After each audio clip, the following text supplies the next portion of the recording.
Hello everyone, চলে এসেছি আবার নতুন একটা ভিডিও। আজকে আমি আর আমার বড়মশাই রেডি সেডি হয়ে বেরিয়ে পড়েছি আজকে শ্রীপুর যাচ্ছি। কেন কি শ্রীপুরে আজকে মা সরস্বতী প্রতিমা নিরঞ্জন আছে, আর সেটাই আমরা দেখতে যাচ্ছি। আর এখানে দেখো বন্ধুরা, কি কিউট কিউট মা সরস্বতী বানানো হয়েছে। আর আজকে ছিল রিপাবলিক ডে, তাই জন্য কিন্তু পতাকা উত্তোলন করা হয়েছে। তো আমরা ওখানে ফটো ভিডিও করে নিলাম, তারপর বেরিয়ে পড়লাম সোজা একদম আমার মাসির বাড়ি। আর আমার মাসির বাড়িতেও একটা ছোট্ট মা সরস্বতী করা হয়েছে। তো আর এই যে দেখো জিজু শালি মিলে কী যে করে, মানে আমার বড়মশাই তাদের শালিদের পিছনে খুব লাগে, ও একটু রেডি হচ্ছে, ওর পিছনে লেগে গেছে। তারপর ওখান থেকে আমরা বেরিয়ে পড়লাম মানে হচ্ছে আজকে শ্রীপুরের যে নিশ্চিন্তাপাড়ার বটতলায় ঠাকুরটাই আজকে বিসর্জন আছে, তো ওখানে আমরা কিন্তু এখন যাচ্ছি। আর এই যে দেখো বন্ধুরা, আমরা কিন্তু এখানে অলরেডি পৌঁছেও গেলাম। আর মা সরস্বতী মাকে কিন্তু একদম মানে গাড়িতেও তোলা হয়ে গেছে, বরণ পর্ব হয়ে গেছে, গাড়িতেও তোলা হয়ে গেছে। মনটা খুবই খারাপ, ও আবার আসছে বছর আবার হবে।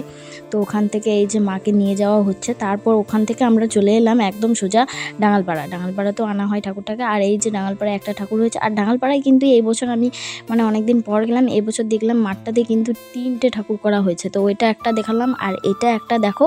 আর এই যে মা কিউট মা সরস্বতী এখানেও করা হয়েছে। তারপর ওখান থেকে বেরিয়ে পড়লাম একদম সোজা নিঘার বাঁধে, কেন কি নিঘার বাঁধেই মাকে আজকে নিরঞ্জন করা হবে। আর এই যে মাকে অলরেডি নিয়েও যাওয়া হচ্ছে। আবার সেই একটা বছরের অপেক্ষা, একটা বছর পর আবার হবে, আসছে বছর আবার হবে। আর এই যে দেখো কত ভিড়। তারপর ওখান থেকে সোজা চলে এলো সবাই বটতলায়, ডিজে বাজছে, ওখানে তো নাচতে হবে। অলরেডি সবাই নাচানাচি শুরু করে দিয়েছে, কিন্তু আমাদের তো বাড়ি ফিরতে হবে। তো দেখা হবে নেক্সট ভিডিওতে, ততক্ষণ পর্যন্ত টাটা বাই বাই, সবাই খুব ভালো থেকো।